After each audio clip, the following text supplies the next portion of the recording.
Le Real a rendez-vous avec cette équipe d'Arsenal pour une bataille exactement qui aura lieu bien évidemment du côté de Londres. Londres sera le théâtre exactement d'un match qui sera stratosphérique entre l'équipe du Real Madrid face à cette équipe d'Arsenal. On a hâte d'y être et on y sera avec la chaîne parisienne football. On sera du côté de l'Emirates Stadium. On va vivre un moment de football qui sera tout bonnement impressionnant. On va visiter le musée également d'Arsenal. On va visiter également l'Emirates Stadium. Et si vous voulez vivre cette expérience-là, il faudra vous abonner ici sur la chaîne parisienne football. J'ai aujourd'hui avec moi ici Djouza ainsi que Chevalier, avec qui on va débriefer, on va analyser exactement le match ensemble. Bonsoir exactement Djouza. Djouza, le match, est-ce que tu es excité à l'idée de voir exactement ce match-là? Bonsoir Chevalier, bonsoir Parisien, je Bonsoir. suis content d'être parmi vous. Certes, très excité que la plus prestigieuse compétition recommence cette semaine. Et forcément, avec une affiche comme Arsenal-Real Madrid, ben, que dire, surtout c'est une affiche que ça fait depuis longtemps qu'on n'en a pas vu une. Donc voilà, c'est un classique. Je pense que c'est l'un des derniers matchs de Champions League contre Arsenal, ça faisait depuis déjà quelques années. Certes, excité et en tout cas, je suis très, très, très, très, comment dire ça? Excité et surtout, allez, je perds mes mots, ce sera une rencontre inattendue, en fait, Ouais, impronosticable je suis pour bien moi. d'accord avec toi. Et toi, Chevalier, comment tu te sens à l'approche de ce match-là? Est-ce que tu sens un peu la saveur de la LDC, la saveur exactement des grands soirs? Oui, bonsoir Parisien, bonsoir Youssar. Bonsoir. Oui, bien évidemment, c'est une affiche très grandiose, comme Youssar l'a si bien dit. On ne voit pas cette affiche chaque jour. On a tendance à voir le Real affronter City, à voir le Real affronter le PSG, Chelsea. Ces équipes-là, le Real a tendance à rencontrer d'autres équipes anglaises. Voilà, Liverpool également. Mais Arsenal, bizarrement, le Real ne rencontre pas Arsenal chaque fois. Bon, peut-être aussi dû au fait que Arsenal, depuis longtemps, n'a pas participé à la Ligue des Champions. Mais sinon, c'est une très, très grande affiche. Et on va voir deux styles de jeu qui sont vraiment pas similaires. Tu vois, il y a une grosse opposition entre les deux. Une équipe de l'autre côté qui, entre guillemets, si je peux dire le successeur de City, entre guillemets, et qui aussi arrive parfois à être très, très défensif. Parce que dites-vous que Arteta aujourd'hui, il est devenu très pragmatique. Donc, il sait parfois défendre et il sait parfois aussi attaquer. Et concernant le Real de Madrid, aujourd'hui, le Real de Madrid est beaucoup critiqué dans sa façon de jouer. Le Real de Madrid, au niveau de la défense, elle est très, très médiocre. Donc, ça va nous donner une rencontre vraiment assez intéressante, surtout au match aller, parce que le match aller, ça se joue à Arsenal. Je vois quand même Arsenal un tout petit peu favori, bien que le Real, ils sont dans leur compétition, hein. C'est la Ligue des Champions, c'est pour eux. À chaque fois, lorsqu'on pense que le Real, il est mort, non, ils arrivent toujours à révéler. Donc, il va falloir faire aussi très attention face à ce Real-là parce que les individualités offensives, ils en ont. Donc, c'est une équipe, voilà. Parfois, on a du mal même à analyser cette équipe. C'est-à-dire, on n'arrive pas à comprendre comment cette équipe joue aussi mal, mais arrive chaque fois à gagner. C'est ce qui est bizarre. Illisible, C'est le Real Madrid. illisible, Et illisible. avant de rentrer également dans le vif du sujet, on va quand même parler aussi des blessés et des suspendus parce que c'est quand même des choses qui vont conditionner un peu le match avant de rentrer dans le vif du sujet. On sait qu'il y a Raheem Sterling qui est suspendu pour le match. Aurélien Tchouaméni, suspendu côté madrilène. Donc, du coup, deux absences qui sont quand même des absences de poids quand même, parce qu'on sait que Aurélien Tchouaméni, c'est un titulaire dans l'équipe du Real Madrid. Raheem Sterling, c'est plutôt exactement, il fait des entrées très intéressantes, même s'il n'est pas tout le temps titulaire. Après, quand on regarde exactement les blessés, oh là là, qu'est-ce qu'il y a des blessés côté Madrid comme côté Arsenal. Ben White, qui est absent actuellement, qui a une situation d'inconfort physique, il est incertain. Gabriel, il s'est fait exactement les ischios. Donc, du coup, il est incertain également. Ne jouera plus du tout pour la saison. Gabriel Jesus, ligament croisé, ne jouera plus du tout de la saison. Jurien Timber, exactement, qui a une blessure exactement au genou, qui sera également incertain. Kai Havertz, qui est également absent jusqu'à fin juillet, fin de saison. Ricardo, Calafiori exactement jusqu'à fin avril, ça va être, compliqué de l'avoir exactement durant le match. Taikero exactement, Tomiyasu qui est également, blessé, qui ne jouera pas du tout de la saison.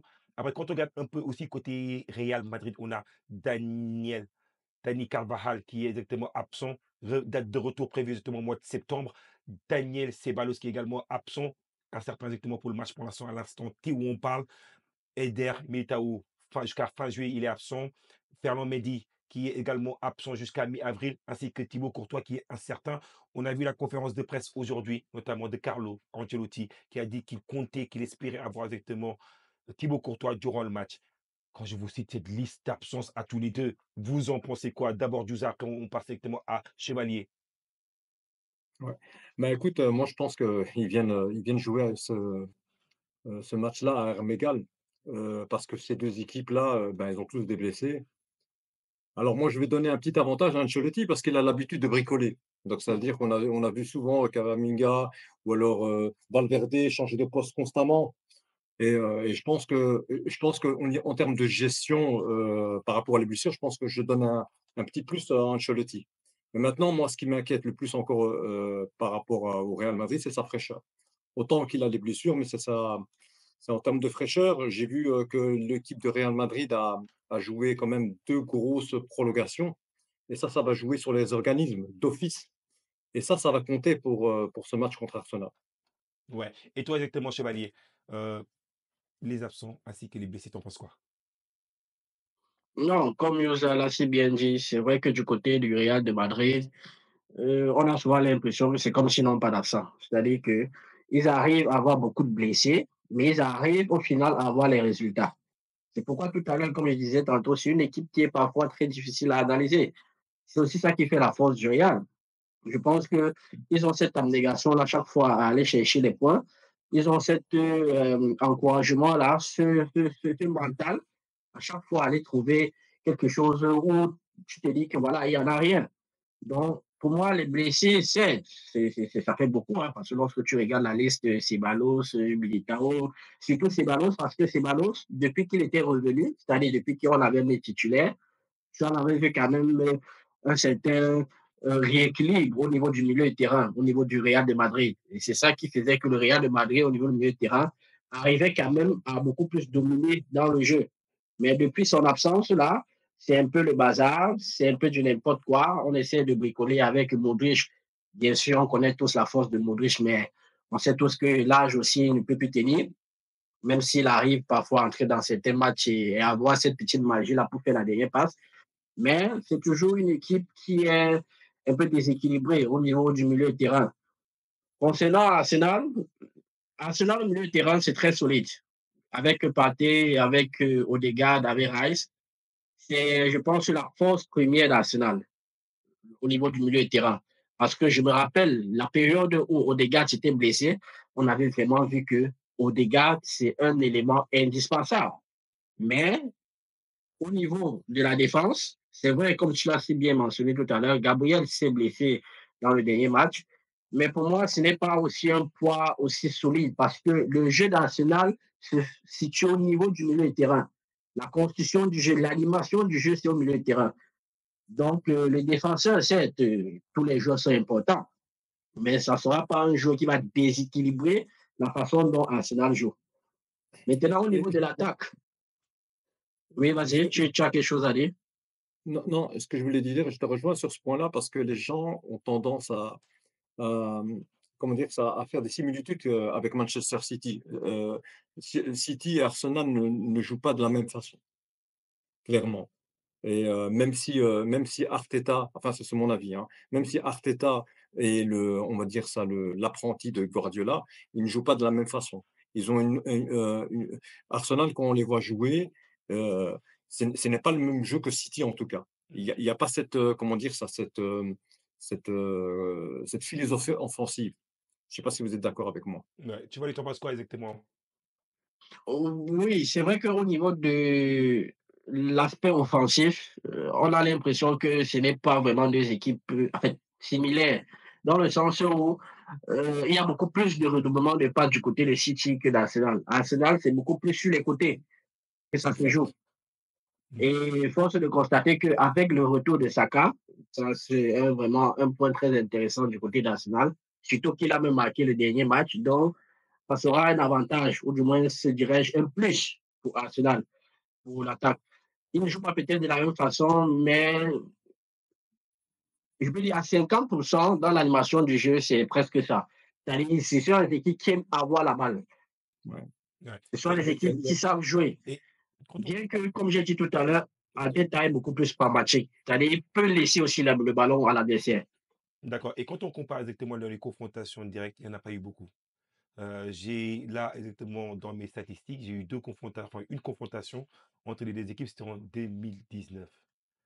D'ailleurs, je sais même pas si vous vous Ouais, la rappelez dernière. exactement des dernières confrontations entre les 2 équipes, il y en a quasiment pas.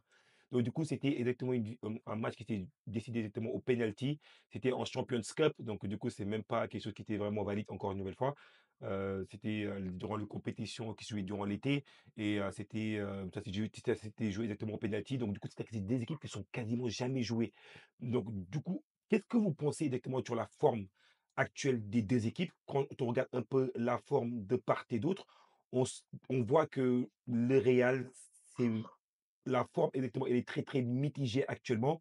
Le Real actuellement, quand on regarde un peu dans les résultats récents, c'est un nul face à la Real Sociedad, 4 buts partout. Real Sociedad Leganés, 3 buts à 2, victoire difficile. Villarreal, Real Madrid, victoire très étriquée, 2 buts à 1. Atlético Madrid, Real Madrid, c'est l'Atlético qui a battu le Real sur le score de 1 but à 0. Et le Real Madrid a également battu sur sa pelouse 2 buts à 1 le Rayo Vallecano. Donc du coup, en 5 matchs, on a une victoire, enfin on a 3 victoires, un match nul et une défaite.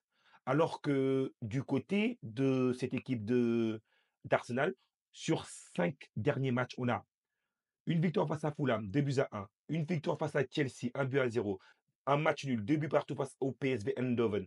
Un match nul face à Manchester United sur le score de 1 but partout, ainsi qu'une fessée qu'ils ont mis exactement du côté du PSV Eindhoven sur le score de 7 buts à 1. Sur les 7 derniers matchs, enfin, cette équipe du Real Madrid encaisse 7 sur les 7 derniers matchs, ils ont encaissé exactement sur chaque match, alors qu'on a l'équipe d'Arsenal qui, on a l'impression qu'il est beaucoup plus en forme. Qu'est-ce que vous en pensez exactement? Chevalier et puis après Dioza. Vous en pensez quoi les deux? Pour moi, comme j'ai dit tout à l'heure, c'est deux styles totalement différents. La façon dont les deux équipes abordent les matchs. C'est vrai que si on veut parler de la forme actuelle, sur les 5 derniers matchs, comme tu l'as si bien dit tout à l'heure, il y a une défaite du côté du Real de Madrid, alors qu'Arsenal n'a pas de défaite. Mais sauf que la défaite du Real de Madrid, c'est face à l'Atlético. Et c'était même encore à l'Atlético. Donc, il faut regarder aussi l'adversaire. Parce que certes, tu peux comptabiliser ça comme étant une défaite, mais c'est parce que l'adversaire était aussi, je dis, meilleur. Mais bon, pour moi, c'est deux équipes, comme tu l'as dit aussi tout à l'heure, la dernière fois qu'ils se sont rencontrés, c'était en 2019. Donc, du coup, on a du mal un peu à analyser comment les deux vont aborder le match. Mais comme j'ai dit, Arsenal joue le match aller à domicile. Je pense qu'Arsenal va tout faire pour pouvoir gagner et par conséquent, va beaucoup plus presser, va beaucoup plus mettre d'intensité dans le jeu. Ça, c'est ce que Arsenal fait généralement lorsqu'il soit à domicile, surtout en Ligue des Champions. Je me rappelle du match face au PSG. C'est-à-dire que dans les premières minutes, ils vont mettre de l'intensité et de l'agressivité dans le jeu. Et pour pouvoir trouver quand même des espaces et pouvoir marquer. Et avant peut-être de gérer la fin du match. Mais sauf que pour le Real de Madrid, et alors là, il va falloir être très, très, je vais dire concentré, surtout au niveau de la défense, parce que Arsenal, quand il vous presse, c'est aussi une équipe qui presse très bien. Hein. Je peux compter à peine deux, trois équipes comme ça là aujourd'hui qui ont cette faculté-là à très bien faire le pressing. Je peux pas citer par exemple le Liverpool, je peux citer le FC Barcelone. Bien évidemment, je n'oublie pas de citer aussi le PSG. Donc, ces équipes-là ont cette faculté-là à faire un pressing vraiment très haut et très, très solide. Et si je fais intervenir, Donc, c'est le Real. si tu veux intervenir Dioza sur la question, Dioza, Chevalier a souligné quelque chose de très, très important, c'est la capacité exactement de cette équipe d'Arsenal de faire du pressing. Et on a vu que cette équipe du Real Madrid n'aime pas le pressing. Est-ce que tu penses que le Real pourra gérer exactement cet aspect-là dans le jeu? Ben, Mais comme il a bien dit Chevalier, Arsenal, il a quand même un très bon milieu de qualité et je pense que si, ils arrivent justement à presser cette équipe, surtout que le Real Madrid, en tout cas, ce qu'on a vu dans ces derniers matchs, ils détestent quand on les presse. Je pense qu'il peut leur faire mal. Maintenant, moi, j'ai plusieurs indicateurs pour pouvoir justement, donner du crédit à mes arguments. C'est, bah, justement, comme tu l'as bien dit, ils ont encaissé tellement de buts, le Real Madrid, ces derniers matchs, que je me dis: «Oui, ils ont une carte à jouer», surtout s'ils pressent comme il faut, en jouant les bons coups et surtout, qu'ils concrétisent leurs actions de but, en tout cas. Mais voilà, donc c'est moi, pour moi, en tout cas, ce que j'ai vu en restant objectif, ben, c'est que le Real a vraiment, vraiment il doit vraiment faire des réglages au niveau de la défense et ne pas prendre justement cette avalanche de, comment dire ça, d'attaque que Arsenal peut faire ça, lors du match, quoi. Oui, mais après exactement, toi, Chevalier, j'ai entendu Douza qui parle de être réaliste pour Arsenal, mais Arsenal n'a pas été très réaliste et Arsenal, sur le point de vue offensif, ils ont également pas mal de blessés. Est-ce que tu vois Arsenal qui n'a pas été réaliste durant toute la enfin, qui a eu beaucoup de problèmes de buteurs, être réaliste sur un match face au Real Madrid? Oui, c'est vrai que Arsenal, surtout sur cette saison, ils ont un problème devant les goals. Ils ont un problème d'efficacité. Si on enlève le fait qu'ils sont forts sur les coups de pied arrêtés, sur les corners et tout, généralement, dans l'animation du jeu, ils n'arrivent pas à marquer sur les attaques placées. Et pourquoi? Parce qu'il manque d'individualité offensive. Parce que si vous citez Martinelli, qui est un joueur qui peut très bien percuter, mais face au goal, il y a ce truc qui manque. Tu peux pas me citer aussi un Sterling aujourd'hui, parce qu'au jeu des blessés, Sterling aujourd'hui, il est méconnaissable. Ce n'est plus un joueur sur qui tu peux compter, surtout face au Real de Madrid. Parce que dites-vous que la Ligue des Champions, ça se joue aussi sur le mental. Et ce Real-là, dans un match comme celui-ci, ils peuvent être très nuls défensivement, mais dans ce match, élever le niveau. Regardez par exemple le match face à City. Les deux confrontations. C'est vrai, City, cette saison n'est pas le City qu'on connaît. City est vraiment en méforme. Mais la façon dont ils ont dominé City, bah, le Real, même dans cette faiblesse-là, arrive à dominer ce City. Et City n'a pas pu marquer. C'est-à-dire que certes, ils ont marqué à l'aller, mais au retour, ils étaient méconnaissables. Et ils étaient très solides, le Real de Madrid. Et là, j'ai retrouvé un tout petit peu le Real de Madrid la saison passée, surtout au match retour. C'est-à-dire que les gars avaient formé un bloc bas très solide, un bloc médian, parce qu'on a souvent tendance à dire que non, ils jouent comme l'Atlético, ou non. C'était un bloc médian. Ils ont resserré les lignes. Et avec les flèches qu'ils ont comme Mbappé Vinicius, ils ont lancé les attaques, Ouais. les contre-attaques, et ça a fait la différence. Mmh. Mais ce que allez, tenir ton propos, hein. Ce qu'il y a, c'est que le Real Madrid est une équipe, vraiment à réaction et je fais un pont par rapport à ce que tu viens de dire, hein. Quand tu regardes, contre la Real Sociedad, à un moment donné, c'était 3-1 et puis vous savez ce qui s'est passé. Donc voilà, donc ça veut dire que cette équipe-là du Real Madrid, il y a certains internautes, du panel l'ont bien dit, tu dois jouer 90 minutes avec eux. Ça veut dire qu'à un moment donné, tu peux pas te dire: «Ouais, voilà, je vais marquer des buts et puis je vais gérer et je vais attendre». Non, il faut continuer de jouer avec cette équipe-là parce que cette équipe du Real Madrid, elle est redoutable. Elle est redoutable dans le sens où, tu peux lui en mettre 2 et bien finalement après, ils peuvent t'en mettre 3. Donc voilà. Elle est très dangereuse, elle est illisible cette équipe, on ne sait pas pronostiquer. Voilà, donc il faut admettre que cette équipe, c'est une équipe à réaction. Ouais, j'entends ça et quand on regarde un peu, les individualités un peu des équipes, est-ce que vous pensez que on sait que au grand match, les grands joueurs, qui voyez-vous être le joueur qui va décider de ce match entre Arsenal et cette équipe du Real Madrid, surtout sur le match aller? Qui voyez-vous briller dans ce match? Vas-y, Chevalier. C'est difficile du côté de Arsenal surtout, de ressortir l'individualité, surtout au plan offensif, parce Et que, Saka. comme je dis tout à, comme j'ai dit tout à l'heure, c'est un peu Martinelli, je ne peux pas trop compter sur lui. Saka, oui, mais est-ce qu'il sera apte à pouvoir porter cet Arsenal-là? Parce que il vient de revenir de blessure. La dernière fois, il a joué. il est entré en jeu, c'est vrai, il a marqué et tout, mais là, c'est une autre confrontation. Ça, c'est une autre compétition. Ça demande d'être prêt à 100%, surtout physiquement. Donc, est-ce que Saka pourra porter cette équipe-là? J'ai des doutes. Moi, je pense que Arsenal, s'ils arrivent à gagner ce Real de Madrid, ce n'est pas grâce à des individualités offensives, c'est grâce à leur jeu, c'est grâce à leur collectif qu'ils doivent gagner. Compter sur un mec, je ne vois pas sur qui compter, honnêtement. Par contre, du côté du Real, même s'ils n'ont pas un collectif sérieux, tu peux te mettre une pièce sur Mbappé, tu peux mettre une pièce sur Vinicius, tu peux mettre une pièce sur Rodrigo. Surtout que c'est en Ligue des Champions. Rodrigo, on le sait tous, en Ligue des Champions, il aime ces moments-là. C'est un jeu de cloche. Donc, il y a beaucoup plus d'individualité offensive sur qui tu peux compter du côté du Real que du côté d'Arsenal. Et toi, Jusa? Moi, pour moi, du côté d'Arsenal, moi, je suis un peu d'accord avec, Chevalier, Saka qui revient de blessure, on le met comme ça dans un match, de de de Ligue des Champions comme ça va être complet. Je je le vois pas, je le vois mal, performer. Maintenant, comme je l'ai dit, heu, certes, s'ils pressent, ils ont les occasions, il faut les mettre dedans. S'ils les mettent pas dedans, c'est mort, en tout cas. Ouais, j'entends ce Il que vous faut dites. donc c'est concrétiser vraiment les actions de but. Ouais, S'il j'entends est ce que con vous dites exactement par rapport à ça.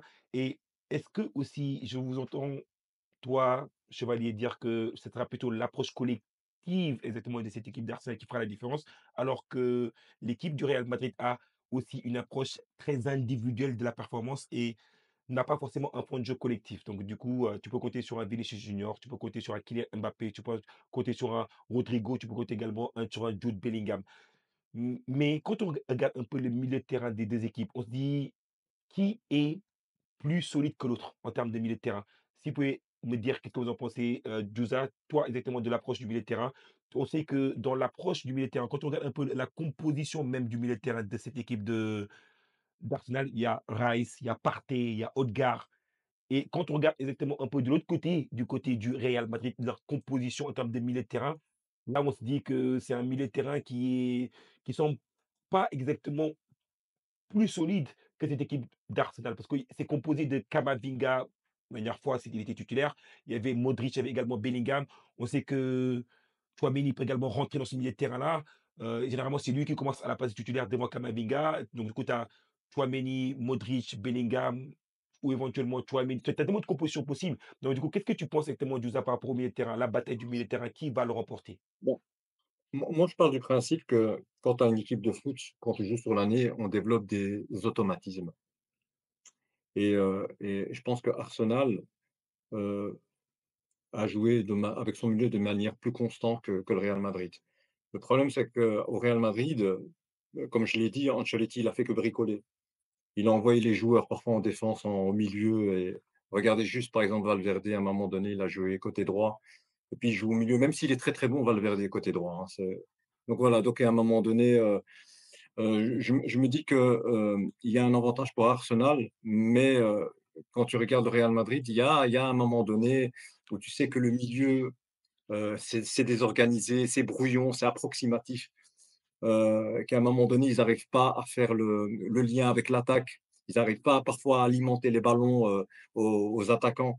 Donc je pense, un petit avantage à Arsenal par rapport à ça. C'est noté. Et toi, exactement, Chevalier. Est-ce que tu es d'accord avec Diouza ou tu n'es pas trop d'accord avec Diouza? Et donne Non, ton avis moi je à toi. suis, non, moi je suis totalement d'accord avec ça. Mais moi je dirais même encore plus. C'est-à-dire, je veux plus approfondir même encore ces propos en disant que pour moi, je ne vois pas comment le Real de Madrid peut dominer cet Arsenal au milieu de terrain. C'est-à-dire que si on reste uniquement au milieu de terrain, pour moi, le milieu de terrain d'Arsenal est très supérieur. Très supérieur. Pas par les individualités, mais par le collectif, par l'animation du jeu. C'est bien structuré, ils savent déjà ce qu'ils doivent faire, chacun a un rôle précis et tout. Donc, pour moi, même dans l'impact physique, je trouve que le milieu d'Arsenal est supérieur aujourd'hui. Mais est-ce que aussi Donc, au niveau de l'expérience européenne, le milieu de terrain de cette équipe, du Real Madrid n'a pas plus d'expérience européenne et est-ce que ça ne peut pas jouer également dans ce moment de la compétition? Ils ont gagné la Ligue des Champions ensemble, ils savent comment exactement la gagner, ils savent comment gérer le match. Est-ce que ça peut être le facteur qui peut également impacter? Oui, oui, oui, Euh, l'expérience, c'est bon, hein. Faut clairement, ils l'ont, hein, cette expérience. Mais maintenant, on parle de vous savez, ce qui se passe dans un match, il y a des contextes, il y a des faits de match, il y a des, donc voilà, on ne sait pas pronostiquer même si tu as l'expérience, il se peut que parfois il y a des choses qui ne vont pas lors d'une confrontation. Maintenant sur, ce match aller et on parle de ce match, je ne parle pas de qualification. Moi, je vois clairement Arsenal jouer un coup au Real Madrid, Oui, malgré l'expérience. mais l'approche psychologique exactement, Chevalier. Je te pose la question à toi. La psychologie dont parlait exactement Diouza avant, il a dit que la psychologie peut être un facteur déterminant par rapport à cette équipe du Real Madrid. Tu l'as souligné également dans ton le début de ton analyse. L'équipe du Real Madrid, tu as l'impression que parfois, ils sont toujours capables de revenir. Ils ont ce caractère-là en plus. Est-ce que tu penses que Chevalier, le milieu expérimenté, pourrait jouer quand même un mauvais tour à cette équipe d'Arsenal? Généralement, l'expérience, pour moi, ça ne se situe pas au niveau du milieu de terrain. C'est surtout plus au niveau de la défense. C'est-à-dire que par rapport aux attaques que le Real fera, est-ce que vous aurez cette expérience-là de mieux défendre? Au milieu de terrain, dans la façon dont vous allez jouer, dans la façon dont vous allez construire les actions, je pense que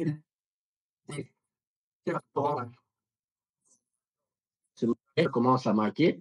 Si à ce moment-là, Arsenal se dit qu'ils ont déjà gagné ou du moins que la suite sera facile, non. C'est à ce moment où l'expérience se joue. Dans ce moment où il va falloir avoir le mental de mieux défendre parce que le Real, lorsqu'ils sont en danger, c'est là où ils sont les plus dangereux, bizarrement. Donc, je pense que c'est au niveau de la façon dont Arsenal défendra qui sera très important. D'accord, c'est noté. Et après aussi, je vous pose des questions par rapport exactement aux hommes sur le banc. Tu as Carlo Ancelotti d'un côté et de l'autre côté, tu as Arteta. Est-ce que là aussi, l'expérience de Carlo Ancelotti pourrait faire la différence? Vas-y, Giuseppe. Oui, clairement, Ancelotti, il faut remettre, les lettres de noblesse à ce grand entraîneur, hein. Donc voilà et vous avez bien vu par moment, juste le dernier match, il a fait un coaching gagnant, Rudiger marque le dernier et le but de la qualification, c'est non, non, c'est un coach exceptionnel qui a fait des choses incroyables et je pense qu'il a vraiment l'avantage par rapport à l'expérience, à Arteta, clairement. Et toi, Giuseppe? Non, et toi, pardon, Chevalier. Bon, oui, moi, je vais pas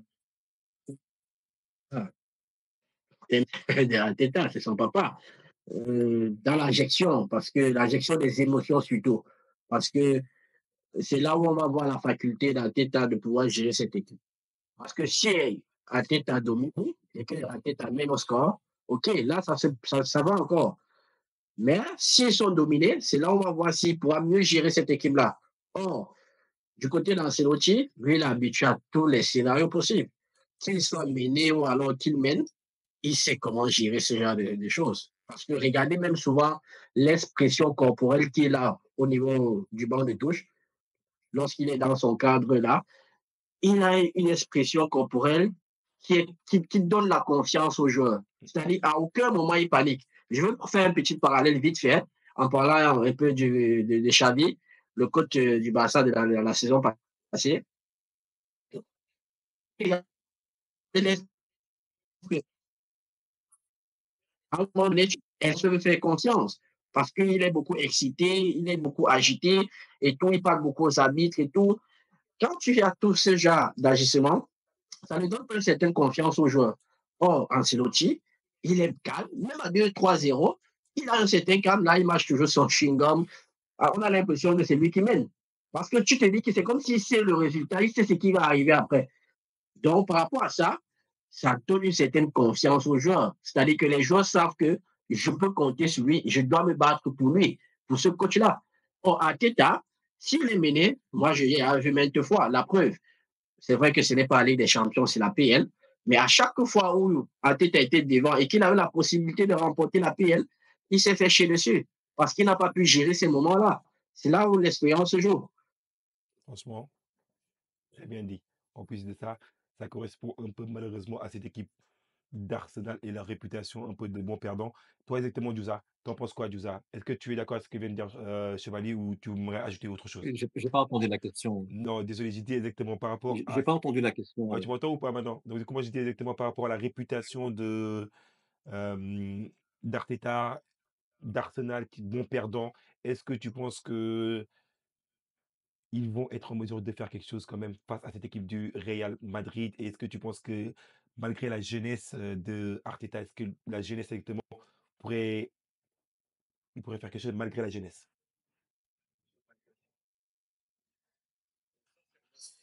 Écoute, sincèrement, si, il doit, entre guillemets, «casser» cette réputation de loose, on va dire ça comme ça, c'est le moment ou jamais de faire un grand coup contre le Real Madrid. Vraiment, vraiment, sur ce match-là. Mmh. Vraiment, si, vous verrez que dans la presse, ça va l'encenser, en tout cas. Et c'est maintenant ou jamais, par rapport, surtout contre, Ancelotti. En plus de ça, quand on regarde un peu les codes des bookmakers, beaucoup de gens exactement donnent Arsenal favori à 2,30 alors que la probabilité qu'il y ait un match nul, enfin, il est 3,30 et la victoire enfin, du Real Madrid est à 3. Donc, du coup, légèrement, Arsenal est favori pour les bookmakers. Est-ce que vous êtes d'accord avec ça? D'après votre développement, j'ai l'impression que oui. Vas-y, directement, Chevalier. Oui, Arsenal est à domicile, ils sont chez eux et au vu de la dynamique, par rapport à leur performance actuelle, bien évidemment, Arsenal pas légèrement favori, mais je pense que, ce côté qu'Arsenal a pris son maillot. Au match aller, oui, Arsenal est favori. Mais dans les 2 confrontations, c'est-à-dire dans la globalité, par rapport à la qualification, je ne sais pas si c'est toujours Arsenal qui sera favori, hein, mais moi, je mettrais plus, si c'est que je dois donner mon analyse personnelle, je mettrais le Real favori par rapport à la qualification. Mais au match aller, clairement, Arsenal est favori, bien sûr. D'accord, exactement. Ouais, je vois Moi, la de toute tête de façon, Jusa. par Vas-y, rapport aux Jusa, t'en cotes, penses quoi, Jusa? moi, par rapport aux cotes, je fais moi, ça il y a un slogan qui disait que et les cotes sont une certitude, mais c'est sur le terrain que ça se contredit, en fait. Donc c'est sur le terrain que ça se passe et pas sur les cotes, voilà. Après c'est un indicateur, hein, mais moi je vous ai dit, hein, ce Real Madrid, il est illisible. J'ai dit que j'avais changé mon fusil d'épaule par rapport aux matchs que je vois, les 2 derniers matchs du Real Madrid, et j'avais dit que la défense, ça passe comme dans du beurre. Je pense que